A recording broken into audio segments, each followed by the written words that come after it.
aprender el lenguaje que no solamente es el idioma, ¿cierto?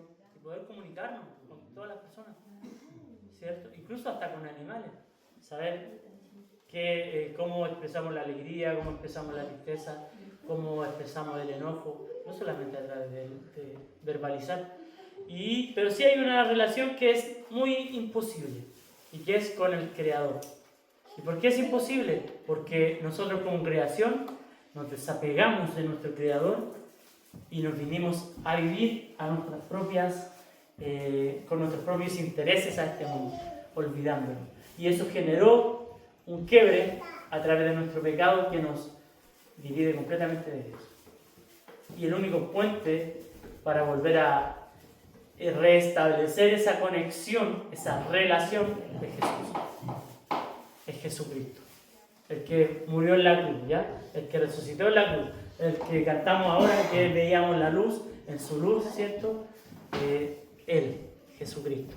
Y nosotros nos comenzamos a relacionar con él. Por eso yo pongo aquí en esto cuando Jesús me conoce de verdad. Porque ayer hablamos de cómo Jesús nos busca, o nosotros buscamos a Jesús, ¿cierto? Pero en realidad nunca lo buscamos nosotros. Es Él, es el que se acerca. ¿Le era necesario pasar por Samaria? No sé.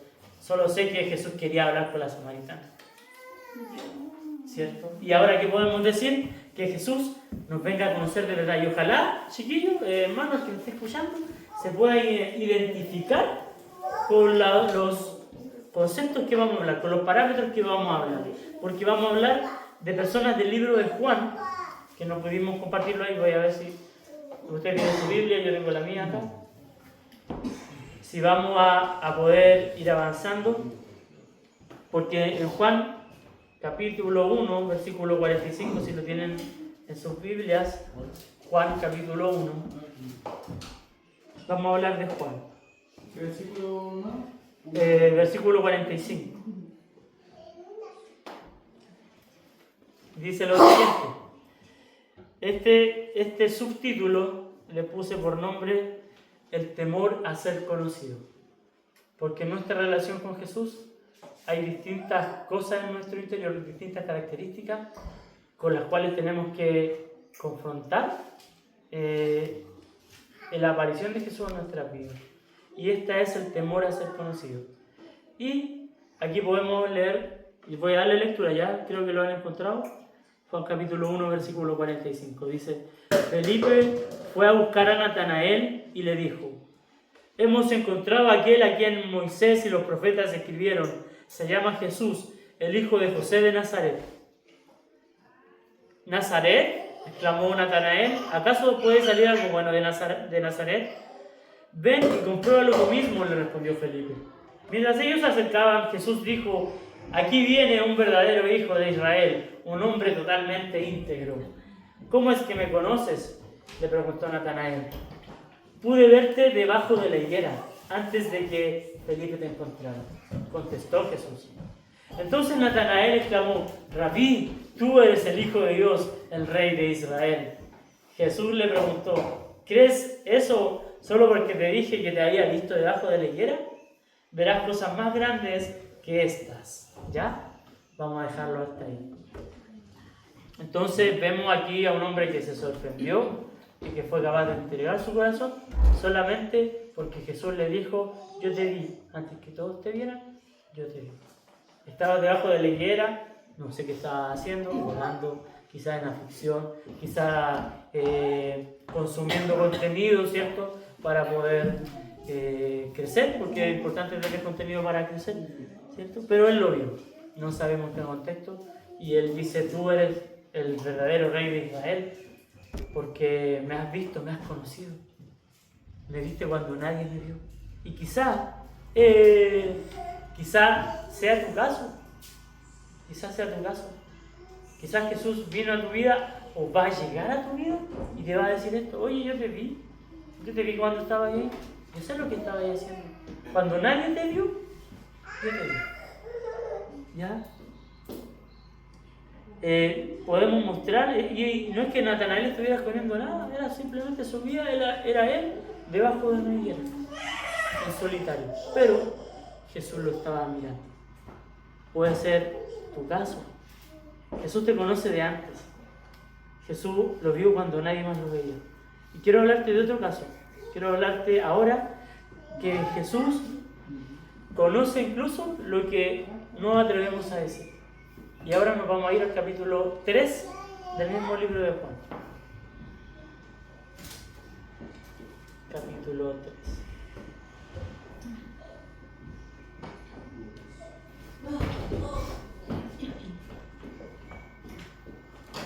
Y vamos a leer desde el 2 en adelante.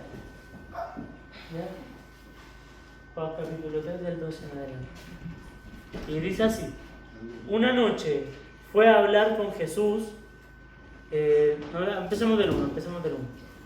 Dice: había un hombre llamado Nicodemo, un líder religioso judío de los fariseos.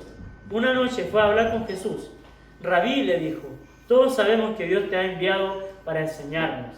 Las señales milagrosas que haces son la prueba de que Dios está contigo. Jesús le respondió: te digo la verdad, a menos que nazcas de nuevo, no puedes ver el reino de Dios. ¿Qué quieres decir?, exclamó Nicodemo. ¿Cómo puede un hombre mayor volver al vientre de su madre y nacer de nuevo? Jesús le contestó: te digo la verdad, nadie puede entrar en el reino de Dios si no nace de agua y del Espíritu. Y ahí le sigue explicando más acerca de cómo es esta verdad espiritual, ¿cierto? De qué significa nacer de nuevo. Pero aquí hay una cosa muy importante. Él vino de noche. ¿Se acuerdan cuando vimos ese tema, chiquillos? Que él vino de noche. Vino cuando sus demás colegas, por decirlo de alguna forma, no estaban con él. La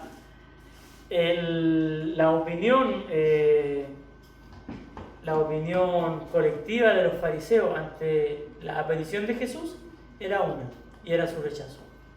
Los fariseos, podríamos decir de manera oficial, rechazaban el discurso de Jesús, ¿ya? Y de que él fuera el Hijo de Dios. Pero este hombre que veía las señales milagrosas que hacía Jesús y veía las cosas que enseñaba Jesús, él tenía que venir a él y preguntarle. Pero ¿cómo vino? Con una pregunta. Y la pregunta es, más que una pregunta, vino como tratando de hacer una conexión, ¿cierto? Un rompehielo, y le dice: todos sabemos que Dios te ha enviado para enseñarnos. Las señales milagrosas que haces son prueba de que Dios está contigo. Entonces, más que todo, Jesús le respondió: te digo la verdad, a menos que nazcas de nuevo, no puedes ver el reino de Dios. ¿Cierto? Entonces, ¿por qué me dices eso? Yo no te hice esa pregunta. Pero de alguna forma, muchas veces nos acercamos a Dios como Nicodemo, que está de alguna forma escondido haciéndolo de noche, cuando está con sus amigos, por decirlo de alguna manera, ¿cierto? Con una pregunta que no es pregunta, pero que de alguna forma que Jesús, que conoce todo, te conoce a ti, me conoce a mí, conoció a Natanael antes de que nadie lo viera, también puede conocer lo que no nos atrevemos a preguntar y lo que no nos atrevemos a decir. Yo creo que el lenguaje, no sé si corporal, pero el lenguaje de Nicodemo no verbal, estaba diciendo a todos gritos: necesito saber quién eres tú. Necesito saber por qué haces todo lo que haces. ¿Por qué Dios te respalda tanto? Eso era lo que estaba diciendo Nicodemo. Y Jesús le responde de inmediato lo que él necesita saber. Oye, si quieres ver el reino de Dios a quien sirves, tienes que nacer de nuevo. Lo que no te atreves a preguntarme, yo te lo voy a responder igual. Lo que nosotros no atrevemos de repente a preguntarle a Jesús, Jesús lo va a responder igual. ¿Ese es nuestro caso? No lo sé. ¿Será el de alguno de este lugar? Que podemos tener interrogantes, pero que Dios las conoce. Quiero pasar al siguiente punto. Quiero que nos vayamos identificando con estos personajes. Como habíamos dicho, ahora Jesús conoce lo que avergüenza.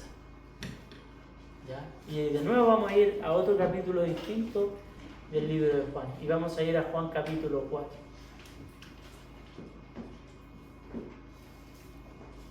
Juan capítulo 4.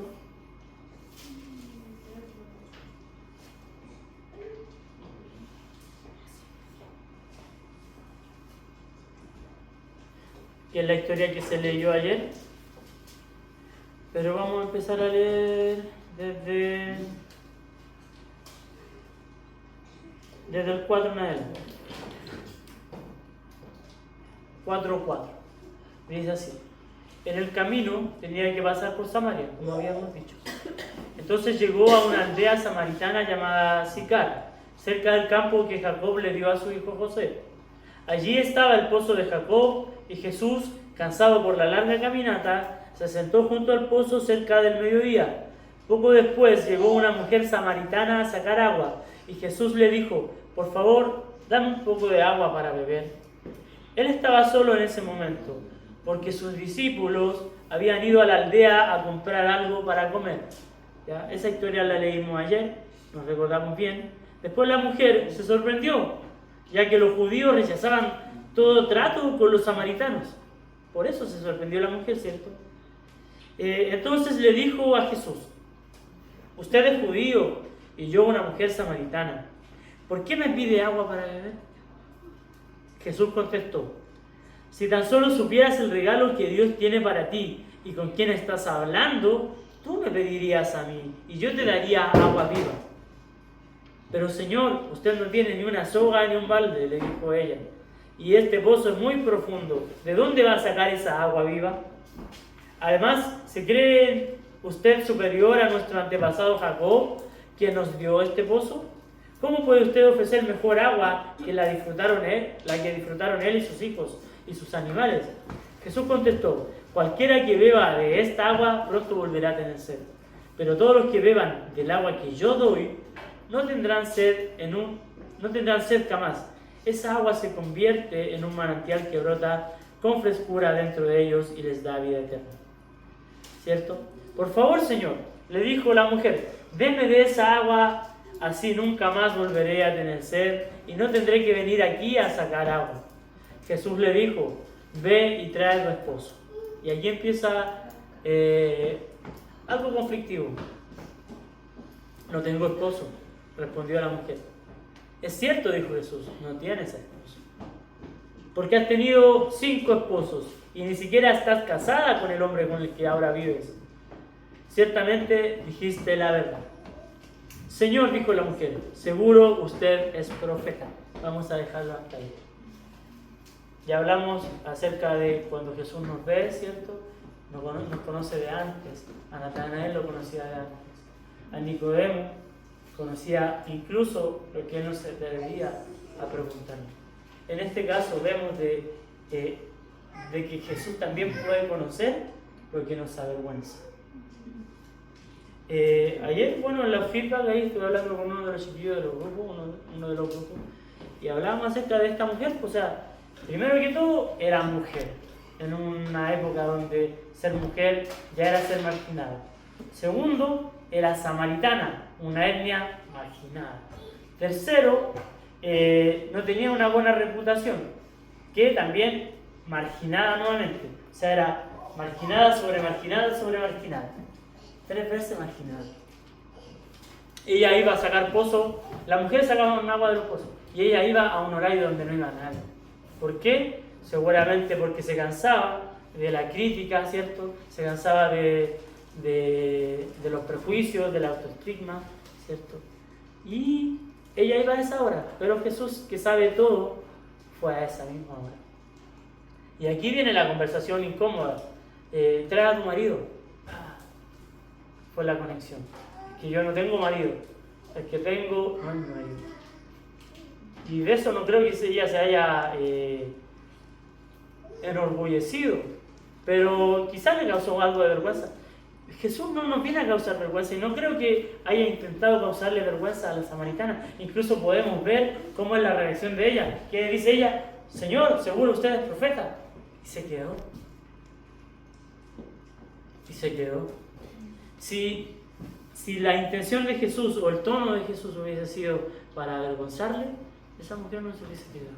Jesús no nos viene acá a nosotros a a meternos el dedo en la llaga de la vergüenza que sentimos por las cosas que hemos hecho o por las cosas que podemos vivir, ¿cierto?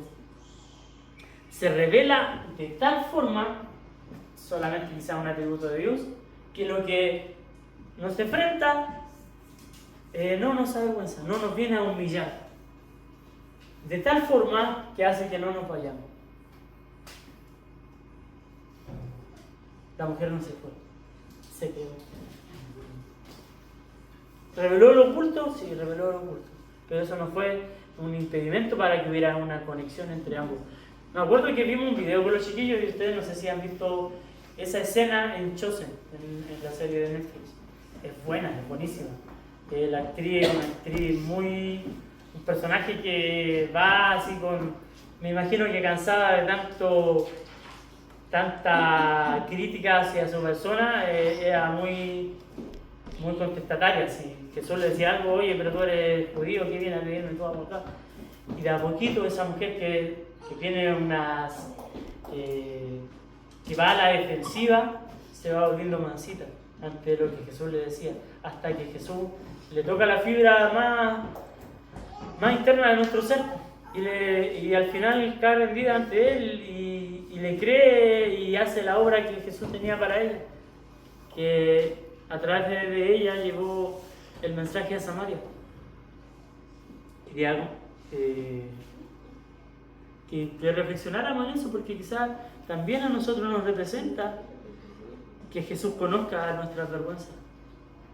Nos puede representar, ¿cierto? Pero podemos hoy día, a través de lo que hemos leído y aprendido, que hay diferencia entre ser descubierto y ser comprendido.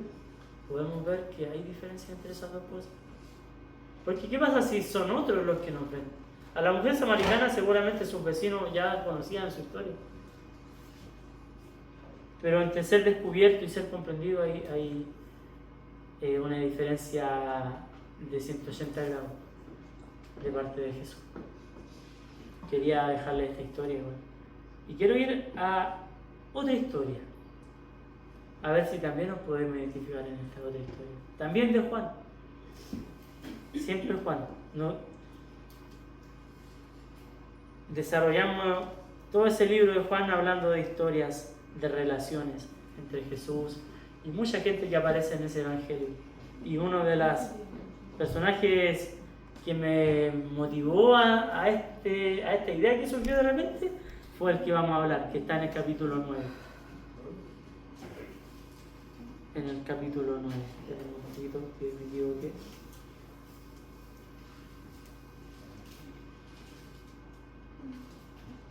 Juan capítulo 9. Ahí sí. Y vamos a hablar de los primeros versículos, aunque esta es una historia muy rica en cuanto a relacionarse con Jesús. Y dice, mientras caminaba, Jesús vio a un hombre que era ciego de nacimiento. Rabí, ¿por qué nació ciego este hombre?, le preguntaron sus discípulos. ¿Fue por sus propios pecados o fue por los de sus padres? No fue por sus pecados ni tampoco por los de sus padres, contestó Jesús. Nació ciego para que todos vieran el poder de Dios en él. Amén. Hablábamos con los chiquillos en ese tiempo de que si podemos responder a una pregunta. ¿Qué consecuencias puede conllevar el pecado de nuestros padres, por ejemplo, en nuestras vidas? Por cierto, siempre hay consecuencias en cuanto a lo humano, ¿cierto? Ante las leyes físicas de este mundo, pero ante Dios, eso no existe. Esas leyes no están para Dios. No podemos, y la Escritura es clara en decirlo, que el pecado de los padres es el pecado de los padres. El pecado de los hijos es el pecado de los hijos. No se heredan los pecados de los padres a los hijos. ¿Ya? Eso es imposible. No crean, y hablábamos a veces tiempo de decir, oye, de repente vemos que nacen niños con dificultades, con algunas discapacidades. Pero ¿qué hicieron los padres? Los padres eran malos padres. Y incluso nos autosatisfacemos creyendo eso y decimos, bueno, es justo. Pero eso no viene de Dios. ¿Cierto? Eso no proviene de Dios. Y Jesús les aprovecha al tiro a decir, no es que sus padres hayan pecado, es que Él nació así para la gloria de Dios. Y Dios se puede aprovechar de cualquier situación para glorificarse inmensamente en todas nuestras historias de vida. Si nosotros nacemos así, si nosotros tenemos vidas dificultosas, es por nuestro propio pecado, ¿cierto? Es porque esta tierra está quebrantada y está alejada de Dios y hemos tomado decisiones que nos llevan a todo este tipo de males. Pero no es de parte de Dios. Dios no castiga al hijo porque sus padres fueron malos. Eso es una gran verdad que deberíamos de verdad abrazarla y nunca olvidarnos de eso, porque eso no va a cambiar de parte de Dios. No cambió antes y no va a cambiar ahora. Pero sí, ¿qué podemos decir de esto? Que Jesús le sanó. Ustedes se saben esta historia, ¿cierto? Saben que Jesús le sanó. Fue muy random porque escupió al piso, ¿cierto? Hizo barrito con su saliva y después se lo puso en los ojos al ciego. Y el ciego comenzó a ver.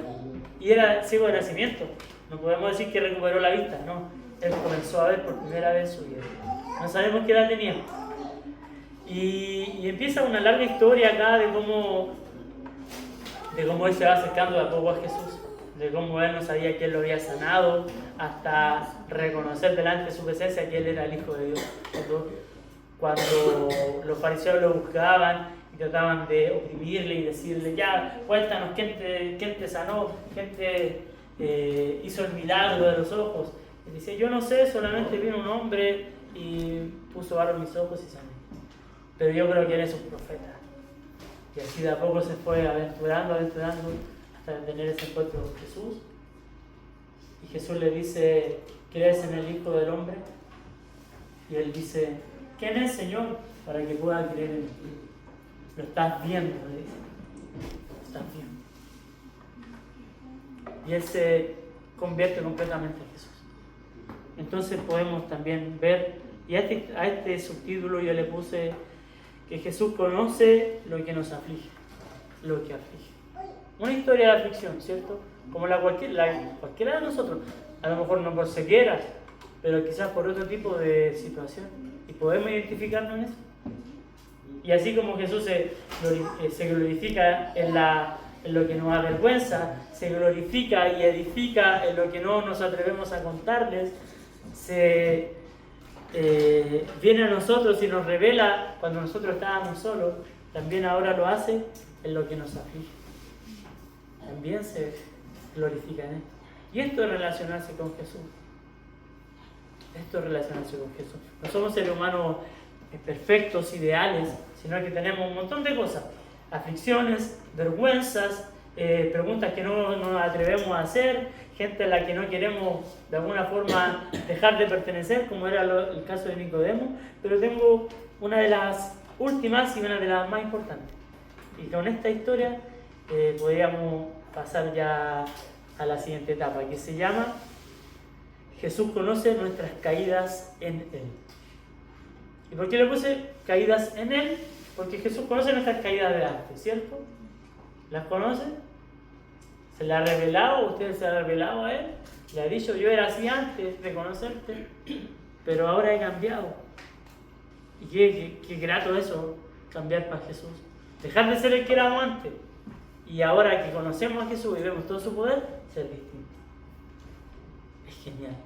Es muy genial, yo creo que a todos nos ha pasado. Que hemos dejado cosas de lado por seguir a Jesús. Pero ojo, eso no es lo más... no es la única verdad, no es la verdad completa. ¿Cuál es la verdad completa? Que a pesar de que hemos hecho eso, también hemos fallado ahora en nuestro caminar cristiano. Por eso le puse, conoce nuestras caídas en Él, estando en Él trabajando en nosotros, habiéndole orado ayer y haciendo compromisos para Él, pero le fallamos y hemos caído a veces. Fue la situación de Pedro. ¿Se acuerdan de Pedro? Que se relacionó 3 años con el Señor Jesús, que él se sintió que dio todo. ¿Se acuerdan de esa historia, no? Que fue una de las últimas que vimos ya chiquitos. que lo dio todo por Jesús y él quería seguir dándolo todo. Incluso cuando le fue a lavar los pies, no, ¿cómo me vas a lavar los pies? Yo debería lavarte los pies a ti. Porque él de alguna forma quería mostrar su amor, quizá a través de ser el superhéroe de Jesús, de ser el que pusiera el pecho a las balas en contra de Jesús. Pero no era posible eso, si Jesús es nuestro Salvador, no nosotros salvadores de Jesús, ¿cierto? Pero comprendemos ese amor que tenía Pedro, ese amor impulsivo, pero que en verdad no sirve, no es real, no tenemos la capacidad nosotros de estar firmes así al 100. Caemos, es Jesús el que tiene esa capacidad, el que es fiel, el que es poderoso para salvarnos de todas las cosas, ¿cierto? Vamos a leer algunos así bien esporádicos.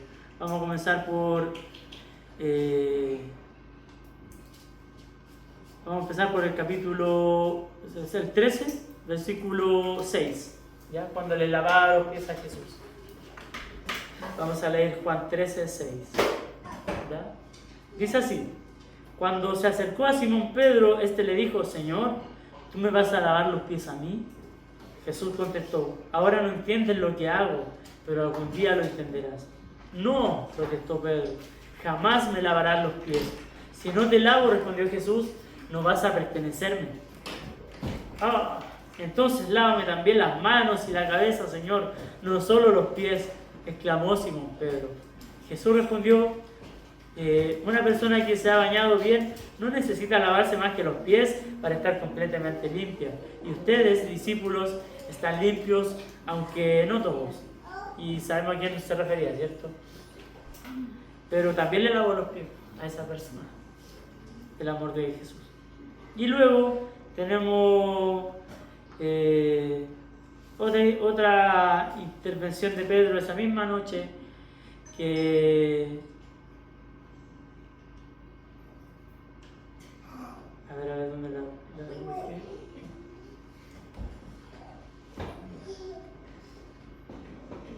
La perdí. Ya me equivoqué de libro. Pero vamos a continuar porque sabemos la historia. Es cuando Pedro le dice que él va a dar hasta la vida por Jesús. Jesús les dice que ya está en lo último, que va a tener que ir a la cruz, ¿cierto? Que lo van a arrestar, que lo van a enjuiciar, que se lo van a llevar a la cruz. Y Pedro le dice: oye, no, yo no voy a permitir que eso te pase. Hasta mi vida pondré por ti. Y Jesús le dice: Pedro, tú antes de que cante el gallo de esta noche, tú me vas a negar 3 veces. Pedro lo vio imposible. Con ese corazón que él tenía, vio imposible que esa situación fuera real. Pero fue real. Muchas veces tenemos las grandes intenciones que tiene Pedro y lo tratamos de hacer todo bien por Jesús, pero no podemos. Y Jesús sabe que no vamos a poder, que vamos a caer, que no podemos con ese peso de tantos datos que a veces tenemos en nuestras vidas, de tantas tentaciones que vienen en nuestras vidas, de tantas oportunidades de tropezarnos con esa piedra y nos tropezamos con esa piedra. Y pasa, chiquillos. Pero aquí, ahí ya me quiero cambiar un poquito de libro, porque en Lucas, y solamente en el libro de Lucas lo dice, que le dice que el diablo ha pedido para zarandearlos. Y que pidió a Pedro para zarandearlos. Pero que una vez vuelto, él confirma a sus hermanos. Y después que pasó toda la situación, Jesús lo llevaron arrestado, ¿cierto? Pedro fue así como a ver qué estaba pasando. Quizás pensó que podía hacer algo. Horas antes se había sacado una espada y le había cortado la oreja a un oficial del Sanedrín. Pero estaba ahí, entró al lugar hostil, ¿cierto? Porque ahí estaban enjuiciando al Señor. Y muchos le apuntaron, le decían: oye, tú eres de ellos, tú eres Galileo. bla, bla, y él lo negó. Y él se quebrantó, se fue nuevamente de pescas, a lo que él había abandonado las redes, las volvió a tomar y volvió a pescar. A todo esto pasó lo de la crucifixión y vino la muerte de Jesús. Y para muchos, incluso yo creo que para todos, Jesús ya había muerto y no había nada más que hacer, era el fin de todo. Se olvidaron de que él había dicho que iba a resucitar. Se olvidaron de eso. Pero claro, resucitó, se fue presentando a cada uno de ellos, hasta que le tocó el turno a Pedro, ¿cierto? ¿Y qué le dijo Jesús a Pedro? ¿Se acuerdan o no? Vamos a ir al capítulo 21. Vamos a Juan capítulo 21.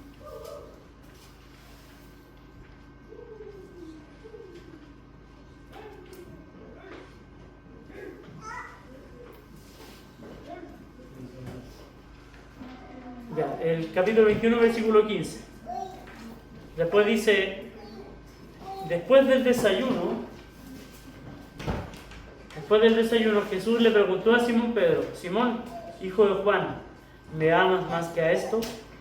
Sí, Señor, contestó Pedro, tú sabes que te quiero. Entonces alimenta a mis corderos, le dijo Jesús. Jesús repitió la pregunta: Simón, hijo de Juan, ¿me amas? Sí, Señor, dijo Pedro, tú sabes que te quiero. Entonces cuida de mis ovejas, dijo Jesús. Le preguntó por tercera vez: Simón, hijo de Juan, ¿me quieres? A Pedro le dolió que Jesús le dijera la tercera vez: ¿me quieres? Le contestó: Señor, tú sabes todo, tú sabes que te quiero. Jesús dijo entonces: alimenta a mis ovejas. ¿Amén? Podemos ver a un Pedro restaurado, porque Jesús también se preocupa de nuestra restauración. ¿Qué pasa si hubiese sido el mismo Pedro de antes? Quizás Jesús le hubiese preguntado: Pedro, ¿tú me amas? Sí, yo te amo, haría todo por ti, ¿cierto? Daría mi vida. Pero ahora no. Ahora tuvo que insistir 3 veces Jesús para que Pedro en su ser se entristeciera de alguna forma y dijera: Señor, tú me conoces, tú puedes revelar todo lo que está dentro de mí y puedes saber si te amo de verdad o no, ¿cierto? Pero ya no era el Pedro impulsivo. Aquí hay una restauración, ¿cierto? Él se relaciona con nosotros, como se relacionó no con Pedro por todo ese tiempo, pero nosotros muchas veces podemos fallar, podemos hacer las cosas que pensamos que no íbamos a hacer, o lo que no íbamos a caer, o en lo que no íbamos a recaer, ¿cierto? Porque muchas veces hay algunos casos acá, ¿no?, de que podemos recaer. Pero lo incluye, lo ama, lo restaura, ¿cierto? Y otra cosa más, le encomienda su misión. Le dice: ya pasaste por esto, nos dice a nosotros también: chiquillos, pasaron por esto, me fallaron, se alejaron. Jesús no se aleja, pero nosotros sí. Pero viene acá y nos restaura y dice: ya, yo quiero que te restaures, quiero que esto que ha pasado sirva para nuestro propio bien y que podamos cambiar y que ya no seamos los impulsivos de antes, sino que seamos más centrados. Y siendo más centrados, Jesús va a decir: ya, necesito que hagas esta misión. Nos encomienda su misión. Y tenemos misión, chiquillos. Tenemos grandes desafíos para este año.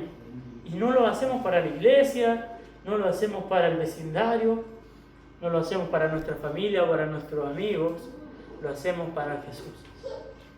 Todos esos desafíos que hay este año son para Jesús. ¿Podemos fallar? Sí, podemos fallar. Pero viene Jesús y conoce nuestras caídas. Conocía de antes que nos íbamos a caer. Conoce nuestras caídas anteriores, conoce nuestro estado en soledad, como hablábamos, conoce lo que no nos atrevemos a decir, conoce lo que nos avergüenza, conoce lo que nos aflige, ¿cierto? Todo eso lo conoce el Señor Jesús. Ser conocido por Jesús es la bendición más grande que nos puede ocurrir. Y a través de todas estas historias que vimos en el libro de Juan, podemos ver esa realidad, de que todos esos hombres que leímos, desde Natanael hasta hasta Pedro fueron bendecidos por relacionarse con Jesús. Y este es lo que nosotros tenemos. Yo sé que cada uno de nosotros tiene una relación con Jesús. En lo personal, a lo mejor cumple con todas estas características, o a lo mejor cumple con una, o a lo mejor cumple con otras que ni siquiera yo pude nombrar o identificar en la enseñanza que hicimos. Pero siempre hay características que nos unen a Jesús y que nos pueden bendecir. Puede ser una bendición eterna, porque a eso viene Jesús. Así como vino a la mujer samaritana, no siendo la intención de ella, sino la de Jesús, que se acercara y cambiara su vida. Así también Jesús quiere cambiar nuestra vida, chicos. Vamos a orar ya para terminar y le doy gracias por estar aquí pendientes de esta enseñanza. ¿Ya? Vamos a cerrar nuestros ojos y vamos a agradecerle y pedirle a nuestro Padre.